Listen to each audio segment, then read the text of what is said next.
Today, we will be showing you how to properly install a FLEXnet DC from OutBack Power. This part 2 will cover the wiring. The FLEXnet DC is capable of either mounting flat against the surface or may fit in a 3/4 of an inch panel mount breaker slot inside an OutBack Power enclosure and can be properly secured using the provided machine screws.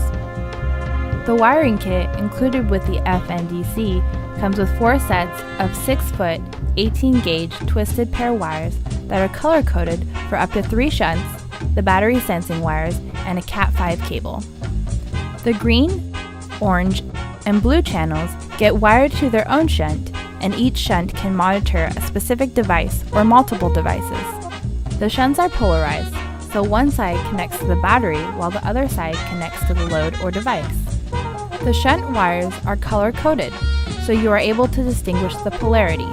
Solid wire goes into the battery side, versus the striped goes into the device load side.